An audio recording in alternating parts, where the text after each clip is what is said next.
Welcome back to the Bell Ringers podcast, where we talk all things Sports betting. and sprinkle a little pop culture here and there. My name's Tyler Press. And I'm Ryan McDonald. Please, as always, go subscribe to our YouTube channel at youtube.com/the Bell Ringers Pod. Subscribe, like our posts, our shorts, everything. Share them with your friends, and follow us on social media at Bell Ringers Pod on TikTok, Twitter, and Instagram. Follow us on Spotify, Bell Ringers Pod as well. Give us 5 stars. Just send the stuff out to your friends. Yeah, share the love. All right, do we want to get right into the Week 3 recap, or do we want to go around the other leagues? No, let's get into the recap. So, football comes first. Yeah, football always comes first with this podcast. I finally turned it around a bit. Thought I was going to get us our first 4-0. Probably the most confident pick I had was the only one that was not in the 1 o'clock slate. And at that time, all my 1 o'clock slates hit, so it was 3-0. Looking at the under for the I think it was Seahawks and Saints, I believe the game was. By halftime, they had hit the over already. And It was just off to an insane start. And I looked at both those teams thinking, obviously Seahawks can put points together. The Saints are the worst team in the league. It was like a 41.5, and the Seahawks just got rolling immediately. And, I think it was like 36 or 38-6. At half, and I was like, "Gee, I'm done already." Well, it seems like Sam Darnold just continues to connect with Smith and Jigba for deep passes. It gets kind of annoying because I don't know why. I think Sleeper just randomly picks a different player that I have on one fantasy team to just give me updates on. And it's cool. I'm glad it's not for all players, but it's like 1 week it was in Jigba, 1 week it's Ricky Pearsall. I'm like, this. You don't do this for every player, so why is it this random one? That's weird. But yeah, it is fun having him on my team. Yeah, absolutely. One team's with him's doing good, one team's not. So, I think similar with Buko. Buko is just I drafted him in their dynasty, didn't even think about it, and then with the Tampa Bay wide receiver injuries, and he's just turning out to be a freak wide receiver. Could possibly be a front runner for offensive rookie of the year right now. He's kind of balling out, but. Especially with Genti not doing anything. Yeah, not much of the running backs are. I told this week, Hampton had a good week after Najee went out. Yeah, which I think Hampton will go on to do good. But recapping my picks, like I said, I went 3-1. I had 2 picks in the Colts game. Colts have just been proving us that Daniel Jones is still dog. He deserves the Indiana Jones nickname. Well, yeah, there's saw one. Well, I kind of looked into it. He has yet to throw for 2 passing touchdowns in a game this season. We had running back like Jonathan Taylor, dude. Jonathan Taylor had 3 touchdowns last game. Yeah, that's just last game. It's not like he's been going like this the whole season. I'm just saying. I know Daniel Jones got in the end zone himself, running in. I'm not saying he's playing. He's not playing good, but it's also at the same time he's not. I don't think he's lighting it up the same way everyone thinks he is. But the Colts easily covered the 6.5 spread, and then I had the over on that game, which the Colts put up a shit ton of points that hit, and then my probably best dog pick of the season so far, which I remember when I made it, I just told Ryan before the podcast, I sent my picks to my 2 brothers, and calling out Ryan, my brother here, not this Ryan, said he hates the Carolina pick, and I was like, I didn't like any dogs this week, and he went through and looked, and he goes, I think I like every dog except for Carolina. Well, Carolina won 30-0 in that game, so that was actually a good one. Insane cover. Falcons look bad. Penix looked bad. That was just a bad game. Watching him try and tackle on that pick was so funny. Yeah. He fell and he tried to get up and stumbled getting up. It's just you look like a senile old man out there. Mm-hmm. Also, he is he's 20, he's 28, so he's old for a second year player. Also, Falcons getting shut out led to a massive week in our touchdown survivor pool, which Ryan's already out of. But I think majority, I'd say probably 50% of the league. There's at least 7 or 8 people who pick Bijan. All pick Bijan Robinson, and obviously Falcons getting shut out. Bijan didn't get a touchdown, which helped me a lot because I already lost my 1 pick and I'm on my buyback. But Jonathan Taylor was a great pick for me that week. I just after I picked Derrick Henry, and that wasn't gonna. If I had known that Bijan was gonna wipe this many of the people in the league out, I maybe would have taken it. Yeah, but I went the route of I'm not gonna put $20 more into this. It's just, and it's not that that's a lot. It's just I was like, all right, well, if I just put $20 on one player to score a touchdown and then roll that over to next week, it's going to take 3 weeks, and I'm already going to be above the pot. Yeah, that's fair. That's a fair point. But so Colts looked great. Carolina looked great. Want to talk about your picks? So my My losses were Houston plus 1.5 against Jacksonville, which the Texans. I have a little segment I'm going to do after we get through our picks later. They're bad. Texans are bad. Bad team. Jacksonville's also bad. And then my other loss was Dallas at Chicago. I had the over. And, when you get inside the 1 yard line, some people would think maybe you should run the football. Yeah. They decided not to do that, and they get 2 picks in the red zone within the goal line. Yeah, we were texting One about by that Joe game Milton, too. and I was livid. It's just, I don't know what you're doing, Brian Schottenheimer. I mean, he was an offensive coach. I don't know what in the world he's thinking. It was so funny because we were talking about our picks like mid 1 o'clock slate. It wasn't the Bears. Were they 4 o'clock? Yeah, it was. Yeah, Bears were 4 o'clock. So we talked about our picks after the 1 o'clock slate, and you're like, "Oh, this Bears Cowboys over is already looking pretty promising." It was like halftime. It was like 14-14. I was Yeah. like, we're already in the 30s, buddy. I think you're like 1 touchdown away from covering it, and then it was for the entire fourth quarter, and there was just they kept getting to the red zone and then throwing an interception. I was like, dude, this is like every time I watch, I'm like, damn, Rod's gonna hit his over here, and then pick. I'm like, oh shit. I turned the game off. Yep. Joe Milton, I see that he's driving. I'm like, God damn. I'm looking at the scorecast. He threw an interception. I'm like, oh, he's probably furious right now. Especially after after I did my picks, the wheel had 2 picks that was the same as me, and it was Jacksonville and that under. Well, it was 2 picks that were against me, I guess I should say. Yeah. Jacksonville minus 1.5 and that under. And we're kind of talking like, oh yeah, the wheel always goes 2-2, and you're like, oh, what if it's a 2 wins? I was like, maybe it's a 2 losses. Yeah. It was in fact a 2 wins. A little brutal, but I got my wins with I'm trying to remember who it was. I can't remember. I had the under in the Kansas City Giants game. I know that. Mm-hmm. I can't remember who my favorite was. This is Chargers. Oh yeah, Chargers. That was a great cover. Yeah, we can talk more about the Eagles game, but an all-time cover missing. Oh, yeah. Or cover hitting for the Eagles, but a lot of people, I think, majority of Vegas was betting the Rams to cover 3.5. Yeah, I think so. And for the fact that we're up 1 point with a walk-off field goal ending the clock, everyone's like, this is 100% hitting because they either miss the field goal and they cover, or they make the field goal and they win and they still cover. But for only reason of the pride and wanting to be a big man running 1850 miles per hour, yeah, Jordan Davis not only blocks field goal but picks it up and runs it back for a touchdown with no time on the clock after we had already sealed the win. Yeah, pretty sure it's officially the fastest, a 300-pound plus ball carrier has run ever. Since they've been tracking miles per hour in football. Well, yeah, but you can assume ever, yeah. Which was an awesome. I mean, the Eagles game, if you want to just dive right into that since we covered our picks. Yeah, I mean, Rams fans, you guys got to you talk a lot of shit on Twitter and stuff like that, and then you get all butthurt when people go back and just comment like Jalen Hurts memes. Like you're like, oh, what do you still talk about this? It's like you were talking about the whole first half. Yeah. You can't now get butthurt because you lost in a devastating way. You literally couldn't go on social media as an Eagles fan for the first half because it was just getting dogged left and right, and rightfully so. The team looked terrible. I think we had 33 yards total offense at half. We had -1 total off passing yards. -1 what? Passing yards? Passing yards, yeah, because they count sacks in that. Yeah, so offense did not look good. It looked like Jalen Hurts was a pretty heated conversation with Kevin. Was it Patullo? Yeah, Patullo. Kevin Patullo had a heated conversation with him.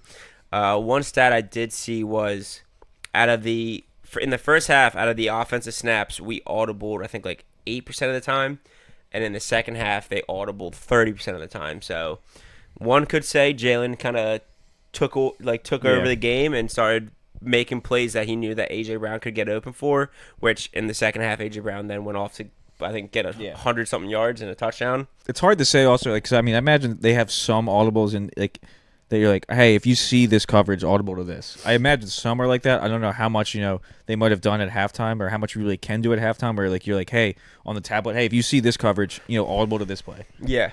But it worked out a lot better. I did see, so there's a couple facts I got from it. This is the first time the Eagles have had 2 blocked field goals in a game in the last 50 years. It actually was exactly 50 years ago from Sunday that we did it. It was September 21st, 1975 against the New York Football Giants. I think also A.J. Brown had 6 catches for 109 yards and a TD in the last Rams game. Yeah. Lane Johnson left early, obviously with a neck stinger. And I think it was, the first backup we had in there was Matt Pryor. He was bad. And then they switched to Fred Johnson, who I think played a lot better. But I'm hoping, it sounds like Lane's going to be back. Yeah, it sounds like he's going to be back. Fred looked good. Jared Verse is a tough competition to go against, so he's going to have his way with most offensive tackles if you're not. Lane Johnson or Jordan Mailata, I think he was doing fairly well against them. But yeah, the O-line didn't look like Jalen Hurts was getting pressured pretty consistently. The Rams do have a solid D-line and a solid defense as a whole. But like I said, like watching that game at half, and I went to one of like Holly's friends' house for like to watch the game at like a brunch thing. And I remember at half, I like said to the guy, I'm like, "You're never gonna see me here again for a fucking Eagles game. Like this is terrible." And then like what a turnaround and like what an exciting game. And then like you're watching them drive at the end of the game, like shit. Are we like after all that excitement, after all that comeback, we're really gonna lose on a walk-off field goal? And then like, is there any hope? And they're like, yo, like they could block it again. And like, yo, they queued up Jalen Carter and Jordan Davis next to each other again, and it's like it could happen. And then just what a absolutely electric play. I ended up having to run errands for the first half, so I was kind of just like pissed off. Like I had like the game on YouTube TV, just like playing the sound through my car, and I was just obviously not having a good time. And then but thankfully I got to the bar for the second half, and changed it around. So I don't know if it's just me being there, me watching the team, just rooting them on. Stop running errands for Eagles. I will. I didn't want to. wasn't my choice. Other thing, I don't know. Speaking of Jared Verse, I don't know if anyone saw Jalen Carter with a big 8 chain. Yeah, I did. Yeah, he won that from Jared Verse with a little mayor's bet. Okay, I was just so it was his chain he won. I kept seeing pictures of him wearing the chain, and I did they're like, did he snag the chain off him? Like I doubt that he robbed him after the game. Like no, it was I would assume it was like a deal that they made. But it was a little friendly bet. I thought that was funny because yeah. I think they had altercations before every game. Like they just talked to each other. Like I think the first time was in the playoffs. Like Verse keeps walking through like the D lineman drills for the Eagles, and like Jalen Carter like got in his face the one time, and I think they were a little more friendly this time talking to each other. But yeah, it was definitely funny. I guess other things around the league, the Browns beat the Packers 13-10. Just crazy upset. Browns, I think, have the best defense in the entire league. Yeah, I mean, I think this is going to be a typical of them. If they're going to win games, it's going to be these 13-10, 16-10 games. It leads me to my pick this week, but I said it leads to one of my picks this week. Is it the under? It is the under. Yeah, I thought about it, but it's Detroit, and that it is scares Detroit. me, But Green Bay whooped Detroit. Yeah, but Baltimore also put up a ton of points against Cleveland. It just I can't hit an under to save my life. One of my thoughts is going to be I'm just going to pick Browns unders every week. And that's exactly what I decided. I have a different choice this week. One of the funny things I saw was Myles Garrett got through the offensive line one time, and just immediately the offensive line didn't touch him, and he just turns and goes, "Jordan, run!" Yeah, the tackle he did like a clean swim move, and it looked like he was like untouched. Like he just went right through him, and yeah, you could hear it. And like Myles Garrett made a comment to the dude on the bench afterwards, like his swim moved right by the guy, and all I could hear was, "Jordan, run!" I was like, that is gotta be the funniest thing you could ever experience as a defensive lineman, is like completely burning a guy and hearing the guy that's in your dust yelling to the quarterback to run for his life. Especially when I'm sure he knew Myles Garrett was there and it came from his backside, so he might not have really been able to see him at that point. So he's just like, shit, I gotta run from Myles Garrett. This is bad. Yeah. Oh, that was hilarious though. I just saw that clip today. Got a couple injuries. Nick Bosa tears his ACL, so he's out for the season. And Najee Harris tears his Achilles. He's out for the season. CeeDee Lamb out, I think, 3 to 4 weeks with an ankle injury. That really pisses me off. Me just too. First round pick. Yeah. That hurt. Let's see. I was going to say, there was... Wentz destroyed the Bengals. Bengals, yeah. So Jake Browning, tough first week with that team. Yeah, backup quarterback matchup. Honestly, was barely really Carson Wentz. The Vikings defense just absolutely ate. Former Eagle Isaiah Rodgers had a pick six and a fumble recovery for a touchdown. Yeah, but $7 million was too much to pay him. So we went with Adoree Jackson. Yeah, I mean, Isaiah's looking disgusting right now in Minnesota, which is really upsetting. But he was one that I was actually really upset about letting go because I did like him a lot. I just assumed they had something in plan. I kind of imagined we were going to go for a corner in the draft when that happened, but didn't. I think he's the first ever PFF 99.9 graded player. So like perfect player. Who, Isaiah? Yeah, for that, just for that, obviously just for that game. It's not like it's not like we got rid of an absolute superstar, but let's see. Are there injuries in the league too? I was gonna say, I feel like James Conner. James Conner. I know he's out now. Yeah. Justin Fields is still in concussion protocol. Brock Purdy might be back this week because Mac Jones, I think he aggravated his PCL. but I don't know if that's going to hold them out, if anything. Mm-hmm. I got a list here of teams I'm officially eliminating from the playoffs. If your team's on this list and you think I'm wrong, please tell me why. Don't just say I'm wrong, because that's not really going to work for me. Not great for conversation. Yeah. New York Giants. Obviously. Miami Dolphins. Tennessee Titans. The New York Jets. New England Patriots. Las Vegas Raiders. Cleveland Browns. Dallas Cowboys. Chicago Bears. Cincinnati Bengals. New Orleans Saints. And, the two that might join this list, I mean, they either are on this list or are joining it next week, Atlanta Falcons and the Houston Texans. I think you all are eliminated from the playoffs so far. You're not making it. That leaves about 4 teams that... Can I argue one? And I'm trying to think of the list. I truly think there is a chance at some point that they go away from Joe Flacco, and there is still the chance that... I was going to say, who's their first rookie quarterback? Dillon Gabriel. Yeah, Gabriel. Like, they have some weapons on offense that, like... The number one defense in the league can take you to a playoffs if you can get some offense going. Like, I can't, like, obviously they're in a very tough division, so like that makes it very difficult too. That's more my thought. Yeah, like that is very true. But like I think actually, you know what? Now that I think about it, I think I'm pretty confident the Steelers are gonna make the playoffs. So I feel like it didn't include them. Yeah, I know. Well, that's what I'm saying. Is that kind of makes me agree with your point. And it's like too. I kind of also think like the AFC West is going to get two teams in the wild card, so that kind of leaves one wild card spot left. Yeah. Just a quick touch on one of our preseason picks. How about me choosing Steelers over Bengals? Yeah, well, that's injury. That doesn't. I'm not really going to count that as part it. of the game. I think I just know ball. But yes, I guess all that list I can agree with. I don't think there's anything else that really popped out. But yeah, no. If any of those anger you, just let me know. Don't just say you're stupid. Please, at least have a conversation. We'll talk about it. But yeah, you probably if your team's on that list, just don't worry about watching them anymore. I can't even say that. Not worry about watching them. The Browns just beat the Packers. Like that. It's a joke not watching. I mean, I'd still watch football even if I thought my team was going to make it. I'm still holding on to them just because they're like. It's exciting to watch a disgusting defense like that. Yeah, it is. It's just you can't. I mean, and also I don't think it's fully Joe Flacco's fault. I think partially it's on like people have dropped balls that have led to interceptions. I think they do have Quinshon now, but I mean they're not taking like enough shots really. Like I feel like Flacco's not throwing it deep at much at all. Like I feel like you bring a rookie in there, he could throw like Judy still is a nice wide receiver. Njoku is a top tight end. I feel like they're just not taking the shots that they need to be taking. Yeah, but I don't think they have the offensive line that they've had in past years either. Yeah, it could be the case as well. All right.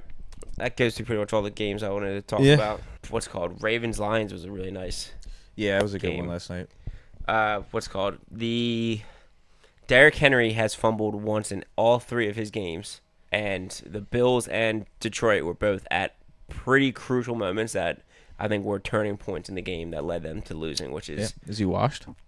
I mean, the Browns held him very tough. He didn't have bad game. I don't think he played great against the Lions. He had an incredible game against the Bills, but he got a touchdown against the Lions. But yeah, like a crucial fumble. I think Hutchinson punched it out.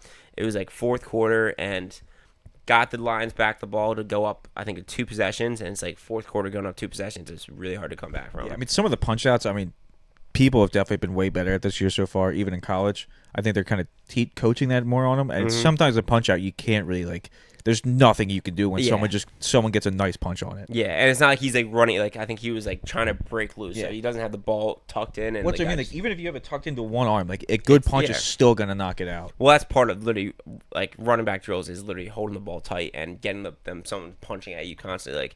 It's more when they're, I think, out in the open field or trying to get up from stumbling that the punch outs are more effective. But like I said, it definitely is tough. You have an all-star player like Aiden Hutchinson doing it too, so kind of can give some leeway there too. But just he was visually furious on the sidelines. Yeah. I mean, some of the blame's now moving from. I think Mark Andrews had some fumble issues, recent past. He had a good game in big games. Yeah, but so now I think he's like, nice. Now fingers pointing somewhere else now. Yeah. I forgot one more thing I wanted to mention with these games. Marvin Harrison might be a bust. Harrison Jr. He's not looked good, and he looked so he got jacked in the all season. I thought he was going to come back hot, and Cardinals have not been the most entertaining. Dropped a wide open deep ball. Yeah, Marvin Harrison bust. Yeah. It sucks to see that too. Obviously, you have a young rookie wide receiver. You want him to be a star, but he looks like one, has the lineage to be one. But He looked good in college. He caught like everything. I don't know what's wrong with his hands now. yeah, Kyler throws an uncatchable ball, maybe. The one, he was like this and just went hit him in the chest. I know I'm just throwing another stat out there. I know we talked about this, but there's 4 blocked field goals in the fourth quarter on Sunday, which is the most in any Sunday of football since 1991. Yeah, I mean, you had what? The We Jets had blocked 2. one, Jets blocked one, which Aaron Glenn dancing on the sidelines Yeah. was pretty funny, but then they lost. and then so. the Browns blocked one too. Yeah. And then they ended up winning it on a field goal at the end. Mm-hmm. Are you ready to move into week 4? Yep, I got my Thursday pick already, so you can do one for you, and So then fill one Thursday, we got Seattle Seahawks minus 1.5 at Arizona Cardinals over under 43.5. I'm already gonna, mine's gonna be Jackson Smith and Jigba's over on his yards. Doesn't matter what it is, I'm taking it. So it is all right. I got over 83.5. That's not bad at all. together. Oh no, he's averaging 107. So Yeah, I would almost even go 90. I'm doing Trey Benson over 3.5 receptions. All right. New starting running back for Arizona. Ooh, I kind of longest reception for the third one, and Jigba over 25.5. Like, and Jigba's longest reception over 25.5. Yes. I don't hate that. So I feel like he's gotten he's gotten multiple over 30. Yeah. I'm gonna try and double check that. So Jigba receiving yards is over under 83.5. I like His that. long this past week was 45. Can I just get it from game line? Longest reception. I don't think I can do that in a parlay though. Oh, would it not? No, it doesn't count for the parlay. Get out of here. Oh, that's okay. Damn it. All right. Well, that's a good pick though. I might just take that by itself. He's got over 40 each of the first 3 games. So I'm just gonna do that by myself. All right, do it by yourself then. All right, I will. All right, do you want to do a touchdown score for the Yeah, third? we can do that. Top options are obviously Kenneth Walker and Trey Benson as the 2 running backs. Trey McBride is plus 165. Jackson Jigba is plus 145. And then Marvin Harrison Jr. is plus 190. Kyler Murray plus 270. Cooper Kupp plus 290. Torrey Horton plus 370. And just going down the list, yeah. Who are you leaning towards? I kind of want to say Ken Bone Walker or Njigba. Okay. Kenneth Walker. Yeah. So I had a little Ken Bone joke in there. Gotcha. All right. Kenneth Walker or Njigba. I mean, let's just look at what the boost is. Would be obviously Njigba is a little more. Puts us at 10 to win 75 compared to 10 to win 65. Both are fine. I honestly might even lean in Njigba just because Walker is always nervous with Charbonnet. I mean, he's had 3 touchdowns so far, 2 of them in the past game, but that's kind of one of my fears. Is this a game that we get Charbonnet instead? Like Charbonnet in the red zone, which always frustrates me. Yeah, let's do Njigba. Nice. Profit. Oh, with the profit boost too, adds more to it. 10 to win 96. Love Nice. that. 33% profit boost on DraftKings. Not an ad, but just get you some extra money. Damn it, I could do max 5. Recapping our Thursday night football parlay for Seattle Seahawks at Arizona Cardinals, I am picking Jackson Smith and Jigba over 83.5 receiving yards, and then we're doing a combined pick for Njigba anytime TD. And I will be picking Trey Benson, Arizona's new starting running back, to get 3.5 receptions. That adds up to plus 650 on DraftKings, and if you add their 33% same game parlay boost, it gets you to plus 865. Hell yeah. All right, ride with the boys. Last week, I think we were just short on 1. Yep. 2 out of 3. Yeah, what was the game, too? It was Bills-Dolphins. Bills-Dolphins. So we were off by the Keon Coleman. We were 1 reception off, and he quite literally had a target towards the end of the game. It makes me nervous because we didn't know the 3.5 receptions. It's Trey Benson. He's going to get it. He's the only running back they got right now. Coleman did have 4 targets, and he just dropped that last one at the end of the game, and I was kind of pissed about that. All right, we're going to get it. Benson's going to get his 4 catches, I promise. First game on the docket for 1 o'clock, I have... Oh, wait. We got a Ireland game. Oh, I forgot that. Yeah. Ireland game at 9:30 a.m. Make sure you wake up early on Sunday. We have Minnesota Vikings at Pittsburgh at Ireland, but Pittsburgh is considered home. Vikings are favored by 2.5, and the total is 41.5. Vikings, is it still with Carson Wentz? I believe. Yeah. I think they're JJ's because I think the Vikings have 2 Europe games. I think they have this one, and then they're staying over there. And apparently JJ's making the trip. Okay. But I think it's kind of odd, because they originally said it's probably going to be multiple week injury. So if you're going to have him rehab, why would you not have him rehab in the U.S. unless they're going to do some weird German science? Or just if it's a multiple week injury, he didn't play last week, and they're hoping that he can play week 3. Will it be week 5? The 3rd week of the injury. Yeah. But yes, week 5. So it's just more because you also did just have a kid, so it's like this would be. Oh wow! So you're taking him away from their family. You're taking him away from his boy Yeah. or his girl. I don't know if it's boy or girl. To be honest. Congratulations. Yeah, congrats on the sex. I'm kind of leaning Pittsburgh here plus 2.5. Yeah, I almost took them as my dog. So I was needing one, but I changed it up. I also kind of like the under. I know Minnesota did just rip apart Cincinnati. Yeah. But especially now knowing it's the Europe game, I feel like you might get a little groggy. You're waking up a little bit earlier. Mm-hmm. I feel like it could be an under here. Yeah, I would be leaning under as well. All right, I like that. Next, you got the Birds. Our Philadelphia Eagles are minus 3.5 as they go down to Tampa Bay for about the 4th straight year to play the Buccaneers. Over under 43.5.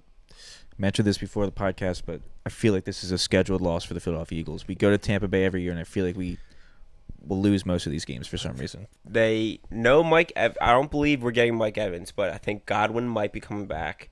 Their O-line is absolutely depleted. They might get Wirtz back. They might get Wirtz back, but I hope this is just I know, obviously, I think I've said this probably last year too, but there's got to be a year that we snap and can actually beat the brakes off Tampa Bay. I think they got over the Super Bowl slump, and they kind of turned the offense on in the second half. Fingers crossed that they can ride that into the following game and maybe beat up on a depleted Tampa Bay team. The offense is very beat up. They're bringing in the tush push buster. What's that? Vita Vea? No, they have him, but they're bringing in that big boy that they did just fucking. They signed to the practice squad. Coincidence that we're playing them this week? I think not. I think they're putting that boy. If they see a 3-1, 4th and 1, they're putting that boy on the. They're putting him out there. Yeah, it makes sense. I mean, that you put him and Vita Vea, we're probably not getting the tush push. Yeah, I would say it's probably a good time to not do it. So that's when you do a tush push fake and you get Goddard out on the side. As much as we said it's a schedule loss, I talked about it last week how I would probably be leaning the Rams, and it didn't happen. The Eagles were able to cover, so I'm gonna say the Eagles are gonna cover again. Barely. Just gonna get right game, and over under. I don't know. I feel like. I mean, I said it's a scheduled loss, but I'm still never gonna pick the Eagles to lose. Yeah. I'd say just over and Eagles minus 3.5. Yeah, that's fair. Next game I got is LA Chargers at New York Giants. Chargers are 6.5-point favorites, and the total is 43.5.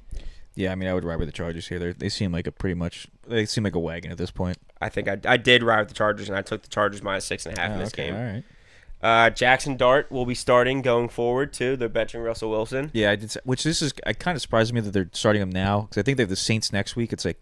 I maybe would wait to play the easier Saints? team. Yeah, it's like one of the biggest wagons in the NFL right now. My only thought is him going into it. He doesn't feel the need to win, but I can't imagine any player is going to go into a game being like, "Yeah, it's okay if I lose." Yeah, and the Chargers have a pretty stout defense. Like this is a terrible game to send your rookie quarterback. That's what I mean. Like you're setting him up for failure, basically. Yeah, I don't like this idea. I think the Chargers defense are going to be able to kind of give this kid a rude awakening to the NFL. So I have the Chargers minus 6.5 with my pick. You're already eliminated from playoff contention, so I don't see the reason to depend on for Ryan standing. Yeah, what do you think about the total 43.5? I mean, I honestly might lean under just because I think the Chargers defense has been playing really well. Yeah, my only thought is the Chargers might just put up like 40 themselves. They could. Maybe I would go under because the Giants don't have a bad defense. That's kind of why I took them and the Chiefs under last week.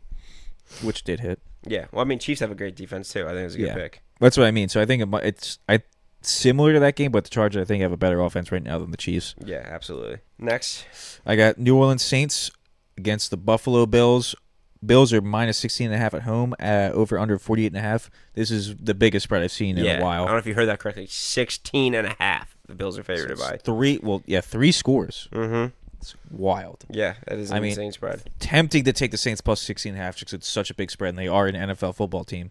But are they? I just that is a beat up, bad looking team. It is way too many points. Yeah, no, it's too many points. I mean, that's where I would be leaning, just because. I mean, obviously teams can beat teams by 3+ scores. But the Bills' offense has James Cook's been looking great. Josh Allen hasn't thrown for 200 yards, I think, the last 2 weeks. Like, he hasn't been really slinging it. So, like I said, I would be hesitant that the Bills are going to go. Like, they haven't gone crazy since the Ravens game. So, I'm kind of iffy about it. And I would probably be leaning the under on this game, too. Yeah, I was. But the Saints' defense is so bad, too. Yeah, but I thought the same thing when they played the Jets. And the Bills defense did enough to not let the other team score. And they. Even if they pulled Allen in the fourth quarter. it's like even if they get like 34, like they need the other team to get 14. Yeah, I'd probably lean under. All right, I got Cleveland Browns at Detroit Lions. Did you skip one? No, Saints, Bills. No, why do I? Okay, I have a different order. All right, Cleveland Browns at Detroit Lions. Lions are 9.5-point favorites, and the total is 44.5. We discussed this earlier. Probably if this hits going forward, we'll be taking every game that the Browns are playing in as an under because their offense can't really do much, and they have the best defense in the league. This is a big test to it because they're playing the Detroit Lions, who have been really putting up points against teams. But it's 44.5. It's a pretty even total. It's pretty fair, high scoring, but not overly high. And the Browns just cannot put any offense together. And I think the Lions will have to get 35 points, and I don't think the Browns will allow 35 points. Yeah, and that's I kind of like the under here, and I don't hate the Browns either, just because I think, like I said, they did let up a lot of points to the Ravens, but we toss out division matchups. I guess that's a good point. Usually you toss them out for the other way, but I know what you mean. I guess you toss them. But also I think plus 9.5 is not bad here either. Yeah, that's kind of like it's. They're gonna they're gonna win games 10-13 or 13-10, or they're gonna lose games 10-20. Yeah. Like I said, 10 points, 9.5 points is a lot, so I could see leading the Browns and the under. Yeah, because also I think the Ravens got some kind of fluky touchdowns in there. Mm-hmm. All right, next up I got the Washington Commanders -1.5 at Atlanta Falcons over under 44.5. Mm-hmm. I don't know why I asked you if you skipped one. I don't know why I was looking at that game. I thought, or maybe it just updated for me. Okay, either way. Sorry, moving on. Commanders with backup quarterback Marcus Mariota did still put up 41 points. Mm-hmm. I haven't seen any word yet if Jaden Daniels is coming back yet. Yeah, I don't know for sure either. They said it's kind of. I think he said he's day to day, so it's not really we're recording this on Tuesday. We don't have the answer for it, which is one of the reasons why I'm not picking this as a pick. But I'd probably still go Commanders -1.5. Falcons did just get shut out by the Panthers, which either that makes them come out hot or it's a statement. And Commanders did just do really good. So you either get them at a favorite -1.5, and then Jaden Daniels comes back and it is an easy pick. I think I would go even then with Marcus Mariota. They still put up 41 on the Raiders. That's what I'm saying. I think the 1.5 is for Marcus Mariota. You can bet that with the chance of Jaden Daniels. Yeah, but I think I think it's fine even if he does play. Yeah, I think so too. If Jaden doesn't play. I like the under if Mariota plays, and I like the over if Daniels plays. Because Falcons do have a good defense. Did Terry get hurt in this last game too? I think he got. He did. Yeah, he went out. I forget what the injury was, but I think he's considered day to day as well. Yeah, which could be a factor in that as well. But I like the under if it's Mariota, but the over it might not be high enough if Daniels does come back. Yeah, because I don't expect the Falcons to get shut out again. All right, I got Tennessee Titans at Houston Texans. The Titans-Texans thing kind of threw me off. I thought I said it wrong. Tennessee Titans at Houston Texans. Texans are 7.5-point favorites, and the total is 38.5. This is my first pick. I'm taking the under 38.5. Battle of non-playoff teams, and I think both teams average about 15 points a game so far this season. Yeah. 2 0-3 teams. Not looking good. Houston's offense doesn't look good. Stroud's not looking good, really. Yeah. So But it is a low total. Yeah, he has owned up to saying I have to play better. Does he need to have a conversation with Caleb Williams and have Caleb lowbrow him? I think so, because Caleb Williams balled out against Dallas last week. So yeah, I agree with you. I'm just I feel like CJ Stroud has it in him to be great. We saw him play great. So this is a bad Tennessee team. I want to be but I wouldn't be comfortable taking either one of these picks. Well, I'm not touching the spread whatsoever. No. But the under, I could see it is a low under, but I could see it. Next up, you got the Carolina Panthers at New England. New England's -5.5 over under 43.5 points. Taking the Panthers. Nice. I can't not do it. Yeah, they just crushed my spread last week. I gotta take them again. Yeah, I mean, I'm kind of leaning towards taking my take back. Well, take back. Yeah. I'm thinking the Panthers. That's why. I mean, I don't think I included them in my out of the playoffs. I wanted to look out for them. I don't know if you said. I kept them in there. I saw a P team, and I don't know if it was Patriots or Panthers, but yeah, kept them in there for a reason. Yeah, so for this pick, still frisky. I like the Panthers plus 5.5. Like I said, I think it was the same spread last week against the Falcons, and they absolutely destroyed them. If you're going into last week, I think many people would say that the Falcons were a better team than the Patriots. So yep. I mean, I'm not taking my full take back where I think the Panthers are going to win the division, but I think they're frisky and could maybe, squeak out a playoff spot. I think they can cover a 5.5 spread against a mediocre team for sure. And I don't hate the over either because I don't think either team has a great defense.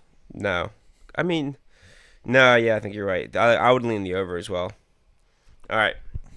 Next up, I got Indianapolis Colts at Los Angeles Rams. Rams are 3.5-point favorites, and the total is 49.5. Another high one. This starts off our 4:00 slate. Yes. Catch. I mean, the Rams are good. I know, Daniel Jones has been playing well, and the Colts have, gone, 3-0 now? Mm-hmm. But I still feel like the Rams are a better football team. They might be, but this is two pretty hot offenses, though. I probably would say Rams, but I think I like the over, even though it's so high. Yeah, no, I do prefer the over anything. That's why I'm taking it, Ryan. Taking the over 49.5. Indianapolis Colts, Los Angeles Rams, total 49.5. I'm taking that over. I don't hate it. The Colts just seem to be putting up points, even if Daniel Jones isn't throwing 2 passing touchdowns. Jonathan Taylor's rushing 3 touchdowns. And the Los Angeles Rams, Puka and Stafford's connection is unreal. I think he had 33, or I think he had 11 catches against us. Yeah, it seemed like every single play. It's like, third and whatever. It's like, Puka in the corner. It's like, all right, cool. Rams have a pretty star-studded offense. Puka did get called for a taunting penalty, which we need to get those out of the game. That was so dumb. I know it helped us out, but it was so dumb. Yeah. They're like, they say you can't flex in the direction of somebody, and they show the replay again. He's just facing the end zone flexing. They're like, well, there was a player, there was a player. Which is also, it's kind of dumb. Like, there's 11 people in the other team. There's probably almost someone in the direction where he's going to look anyway. Pick out your one just route flex that you the can ground. Flex. Yeah. Just not at the player on the ground, I guess. But yeah, so I will be taking the over in this game. Both these offenses have been putting up a lot of points. I don't hate it. All right, I got the Jacksonville Jaguars at San Francisco. Niners are -3, over under 47.5. I mean, I think I might like San Fran here -3 regardless if Brock Purdy comes back. But they did lose Nick Bosa, which is a little scary. Brock Purdy coming back would be good. I think we have another week until Ayuk's clear to come back. The offense is still a little stuck with Pearsall and Juwan Jennings is playing. Yeah, he should be. I mean, they still got McCaffrey, though. I mean, they got Chris McCaffrey, and Jacksonville doesn't look good. Trevor Lawrence doesn't look good. So I feel like if you're getting Brock Purdy, I could see San Francisco covering this. I would lean San Francisco and probably the under, honestly. Yeah, I don't hate that. I got a pretty doo-doo game. Chicago Bears at Las Vegas Raiders. Bears are 1.5-point favorites, and the total is 47.5. Yeah, I mean, I can't believe the Bears are favorites in an away game, but at the same time, the Raiders are not a good football team. I can believe it for certain teams, and the Bears just put up a shit ton of points. Caleb Williams looked great against the Cowboys. The Cowboys just also looked bad. The Cowboys did look bad, but the Raiders, I think, are a worse team than the Cowboys. Yeah, I guess I did get demolished by the Commanders with the backup quarterback. Yeah, so I would like, honestly. I mean, I'm not taking this game because I'm not. I can't talk myself into taking the Raiders plus 1.5. I wouldn't. I would take the Bears here if I had to choose one, 100%. I don't think that's a bad pick taking the Bears here, honestly. But Caleb could always just go back to week 1 and 2 and just play like shit. So yeah, that's true. But the total, I don't know. I think I'd be leaning under on this one. Yeah, same. I don't trust either offense. All right, I got the Baltimore Ravens -2.5 at Kansas City to play the Chiefs over under 48.5, and this is my over. It seems like every time we get 2 decent teams, it's just an over. Yeah. You get Baltimore. Ravens especially, I feel like Ravens are putting up points. Yeah. At Baltimore, I mean, they have a good defense, but it seems like they're allowing a decent amount of points to be scored unless they're playing the Cleveland Browns. Yeah. And I know, granted, the Chiefs, I don't know if is there any chance Worthy comes back this game?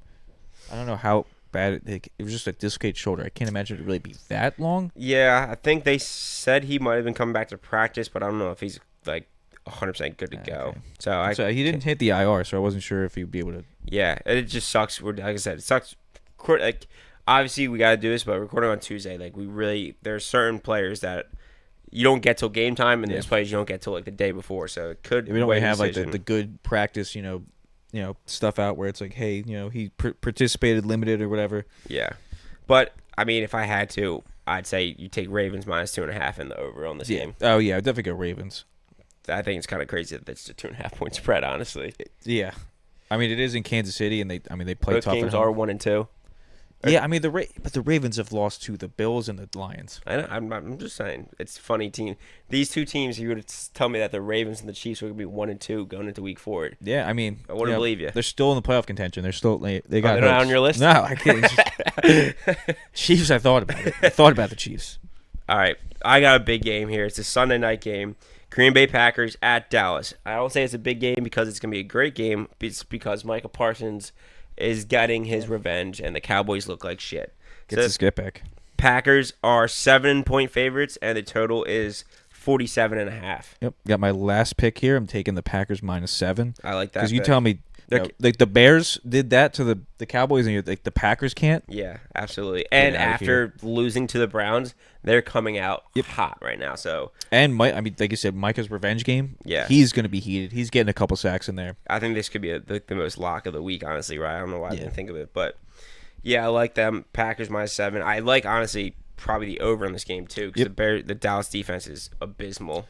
I could see that could be another just consistent every week at this point is betting the Dallas over. Yeah, well, didn't work last week. Even though it didn't work last week on a fluke, but it almost worked as a high total against the Bears. That was kind of my thought, and then you get on the 1 yard line and get 2 picks. It should have hit right.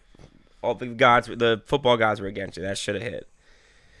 So yeah, I like Packers in the over on this one.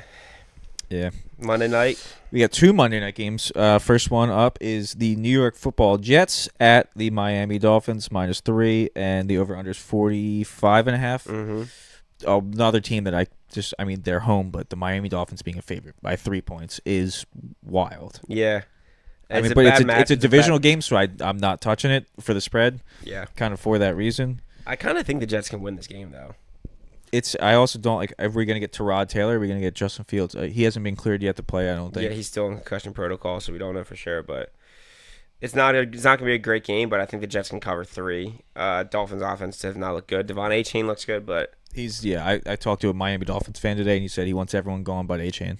Yeah, I mean, I would agree. He wants a fire sale. Get rid of the coach, everyone, which I can't really blame him. 100% get rid of the coach. Yeah. Oh, but so part of me thinks he came in after Brian Flores. Brian Flores was a hard-nosed coach.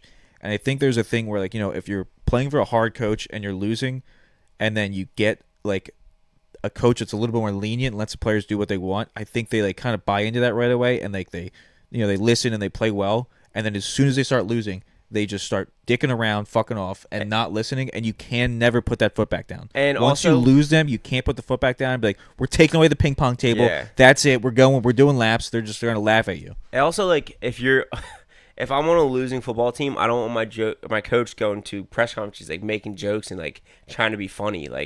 I want my coach piss off and kind of arguing with the press, be like, don't ask me stupid questions like that.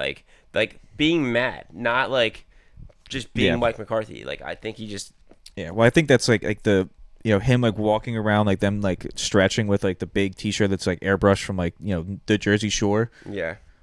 That's fun when they're winning, and then when they're losing, they're like, "This guy's a joke. I'm not paying attention." Tyreek Hill's freaking out on the sidelines. Yeah, which with a hard nosed coach, you're gonna hit him down, but you can't put that foot down when you've already kind of been so lenient. Yeah, I think they're dumpster fire now. Final game. I do like the way they did the Monday night games this week compared to the previous doubleheader where they had one game at 10 o'clock. That was terrible. So this one, the Jets Dolphins game's at 7:15, and then the Bengals Broncos game is 8:15. So you got 2 games on at the same time, which is way better than waiting until 10 o'clock to watch a game. Bengals at Denver. Denver's 7.5-point favorites, and the total is 44.5. We got another Jake Browning game against a Broncos team that isn't playing to the standard that we held them at, but still going 7.5. Still would take them 7.5 here. I would take the Broncos 7.5. Kind of along with what you said, the way they staggered this is way better because both of these games are going to be terrible to watch. They're not fun standalone games whatsoever. The best quarterback in here being Bo Nix, who's not played well this season, is not a fun sight to see. No. Yeah, 4 teams going on one day, and Bo Nix being the best quarterback is a pretty bad. I mean, you have 4 teams, only one's in playoff contention. Yeah, it's a little sad. It's sad. That being said, I'm taking the 7.5, and honestly, I would lean the over just because I think the Broncos are going to get defensive touchdowns too. Yeah, I don't hate the over. So 44.5 over and 7.5 Broncos favorite. All right, that wraps up our Week 4 predictions. Good luck with your picks, everybody. Hopefully, maybe we can get a 4-0. I really, really thought I had it this week, guys. But 3-1 is a good bounce back. I'll do the wheel. Yeah. All right, Wheel's first pick. His favorite. Oh, it's taking Washington minus, what was it, 1.5? Minus 1.5 at Atlanta. I like this pick a lot. Damn. Wheel is 6-6. Ooh, it's taking Cincinnati plus 7.5 at Denver. Gross. Yeah, I don't like that one. Jake Browning. Damn it. It's got Jacksonville at San Fran over. I think we said we like the under here.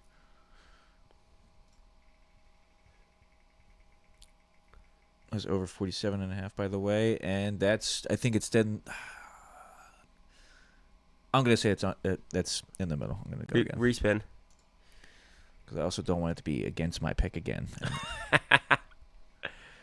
That's Carolina at New England under. I'm fine with it taking that. Carolina, New England under. All right.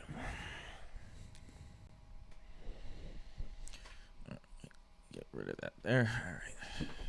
Next time, I feel like I should slide over when you're doing this so I can see the wheel, but also be looking at the wheel on the screen, and you put the wheel where I'm sitting. So when I'm looking at the wheel like this, the wheel's right here spinning.